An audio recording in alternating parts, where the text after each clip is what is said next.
Yupanas y bubucelas es el libro que hoy nos convoca. Su autor, Ricardo Sanesteban, tiene una trayectoria tan vasta y tan amplia que es casi imposible resumirla. 21 títulos publicados, algunos de ellos en otros idiomas, por ejemplo uno en ruso, país donde vivió, donde estudió, libros inéditos, sus temas, economía, epistemología, lógica, sociología, matemática, antropología. Realmente Ricardo Sanesteban tiene una amplitud de miras y una formación que es francamente notable. Ricardo Sanesteban, nos gustaría que, como su trayectoria es casi imposible de resumir, al menos para mí, usted nos diera algunas pautas de todo lo que ha hecho y ha producido. Que indudablemente sobre el tema de...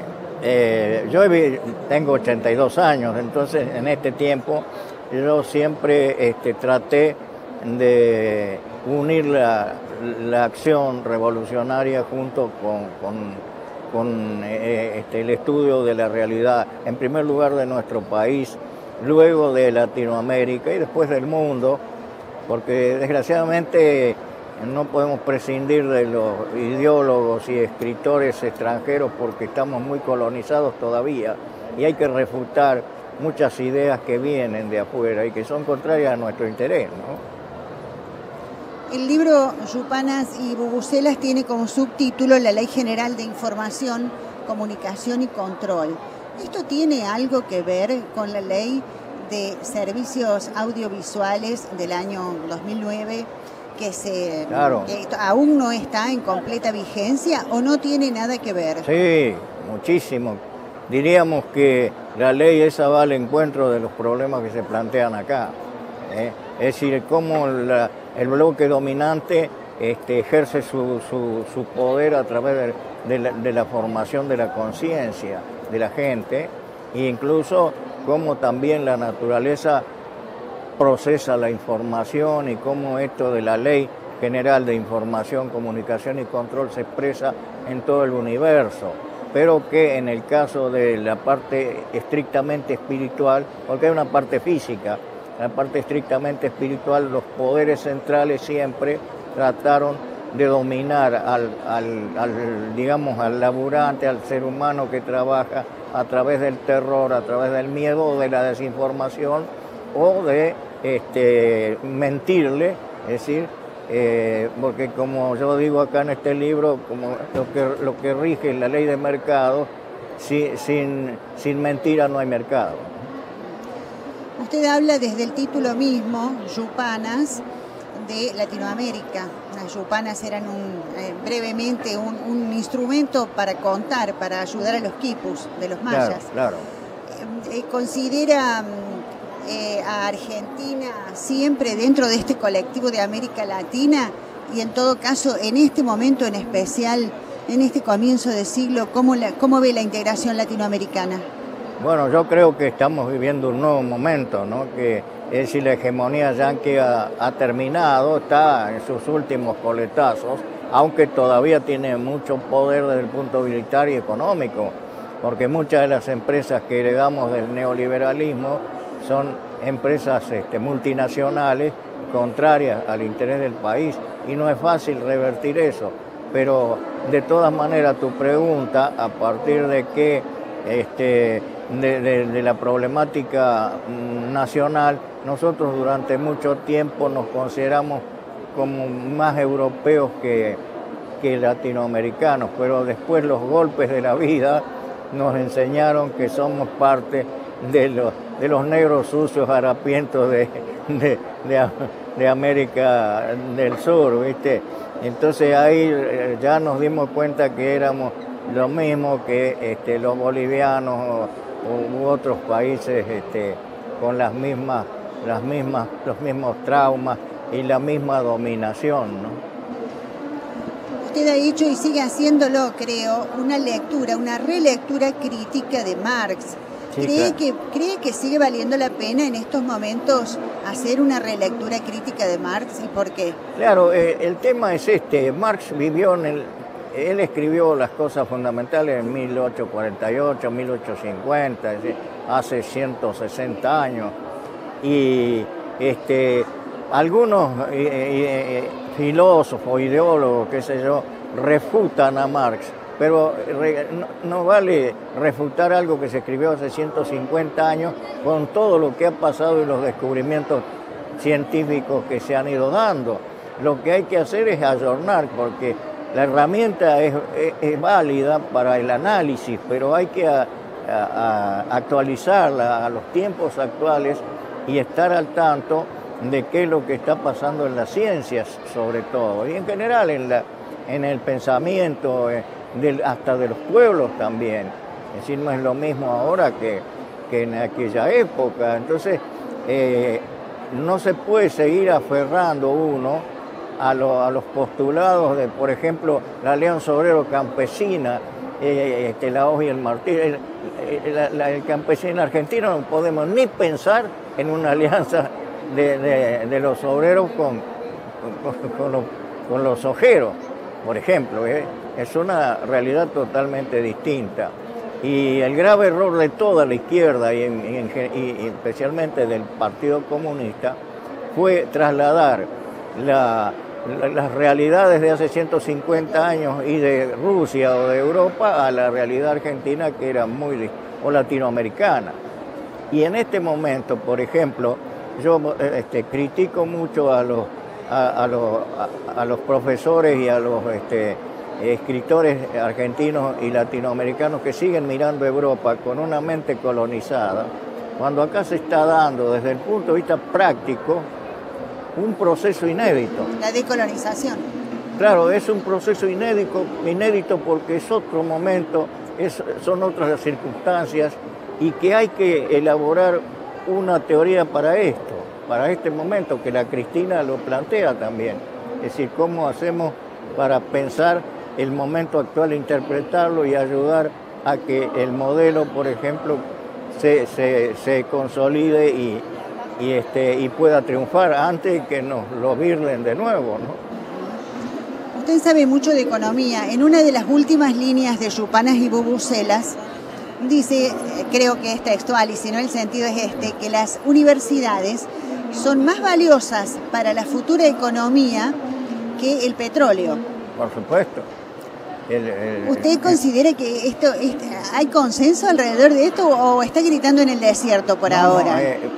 Es un postulado que yo hace tiempo que sostengo. Por ejemplo, yo ahí dedico un apartado del libro al capital espiritual, es decir, al análisis dentro de lo que es la economía, de lo que significa el capital espiritual.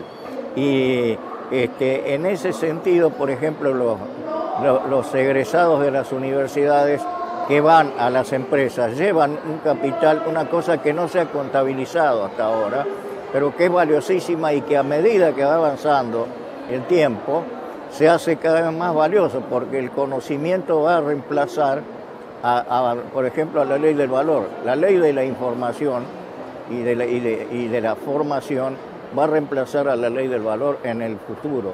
Esa es mi tesis, ¿no? De manera que es importantísimo la formación en los cuadros universitarios de esta nueva realidad.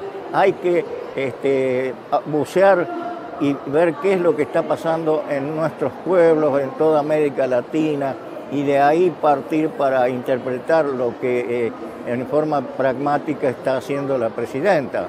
Es decir, cuando Kirchner toma el poder o es electo, se encuentra con un país devastado donde no había ni clase obrera ni burguesía nacional, en donde asentar las bases para lograr la acumulación necesaria para desarrollarnos como país.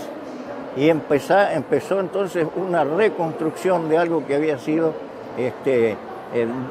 destrozado y que todavía no hemos logrado más que en parte reconstruir eso, pero que una de las tareas precisamente es esa, ¿no? ¿Cómo ve a las universidades argentinas, Ricardo? Bueno, yo creo que en algunos casos hay que incorporar la mitad de la biblioteca que falta, ¿no? Es decir, porque todavía se sigue, sobre todo en economía. En economía todavía se sigue enseñando con la visión smithsoniana, es decir, de que la cosa individual es lo que va a poder desarrollar las sociedades, y no es así. La sociedad es un todo y no se puede ignorar que lo que se haga no depende solamente de un individuo, por más inteligente que sea, sino que hay que ver todo el proceso y la riqueza de la vida, que es mucho más importante que todas las ideas que podamos tener sobre ella, ¿no? ¿Y qué es lo que lo impulsó a publicar el Yupanas y Bubucelas, del cual la editora Unirío está muy orgullosa, en la Universidad Nacional de Río Cuarto? Bueno, yo creo que, primero, yo estoy viviendo en La Carlota, es decir, me harté de los cenáculos y de los codazos de los centros que hay. Entonces hay que, de nuevo, como hizo Urquiza, atar el caballo en la pirámide, ¿viste?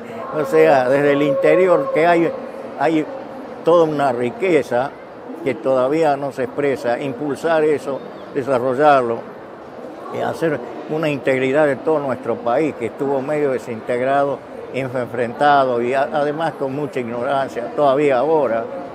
Tenemos que hacer que la gente entienda, a pesar de que hay un cariño hacia Cristina, todavía muchos de los que le tienen afecto no entienden que estamos viviendo un momento histórico nuevo y que hay que apoyarlo firmemente, incorporándose a esta lucha, ¿no? Que es una lucha pacífica, pero que va a ser mucho más difícil a medida que se vayan tocando los intereses de los enemigos del país, ¿no?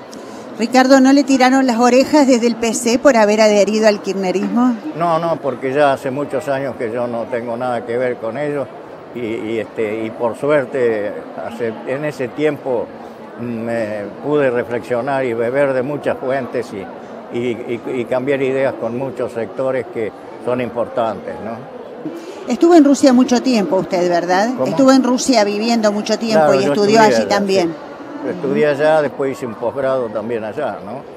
Y después, bueno, estuve en muchos países del mundo y pude entender en parte cómo era la realidad, lo que se expresaba, que muchas veces no es lo que está en los libros, sino que la vida tiene una gran riqueza. Incluso estuvo en países orientales, porque muchas veces uno dice el mundo y nos estamos ciñendo al mundo occidental. Usted estuvo también en la parte oriental. Por ejemplo, en China estuve muchas veces y durante un tiempo, y en la época de Mao, y vimos ahí la realidad que se parecía en cierto sentido al peronismo, es decir, el maoísmo era quizá más profundo porque Mao fue más en profundidad que Perón, pero porque acá también había obstáculos que no tenían ellos, ¿no? Pero en ciertos aspectos de las reformas estructurales era muy parecido, ¿no? Y ahí yo aprendí muchas cosas, ¿no? Yo lo leí, pero aún no lo puedo creer, que uno de sus libros de poesía, de los primeros, tiene prólogo de Octavio Paz. Ah, sí. No nos quería Octavio Paz. ¿Por qué? Porque decía que los argentinos, en el prólogo ese lo escribió de mala gana, porque él no quería escribirlo. Bueno, alguien que no quiere escribir un prólogo no lo escribe, no, pero realidad. Sí, no sé si no habrá cobrado esos buenos chelines por escribirlo, ¿no? Pero aparte de eso, él dice, bueno, está en contra de los argentinos, pero que el libro es bueno. ¿Escribe todavía poesía? Yo sí. ¿Cuántos libros inéditos más o menos tiene? En total, incluso hay libros que se han editado en otros idiomas que yo no los manejo, pero más de 20. ¿Más de 20 inéditos? No, líricos serán 10 más o menos. Más de 20 inéditos me refiero, sin publicar. Tiene mucho material inédito. Mucho material, sí. Mucho material. Ya vamos a ver cómo podemos difundirlo, ¿no? Por supuesto. Uno de los ejemplos es Yupanas y Bubucelas, por suerte, que hoy estamos trayendo en forma destacada a la Feria del Libro. No es fácil publicar esto, no hay editorial de las comerciales que lo edite porque toca intereses, denuncia cosas muy graves del manejo de la conciencia de la gente. Entonces, solamente ustedes, una editorial como la universitaria son una base científica, se puede atrever a publicarlo, ¿no? Para eso están también las universidades, para cultivar el pensamiento libre, por Claro, cierto. eso. Ricardo San Esteban, muchas gracias. No, gracias a ustedes.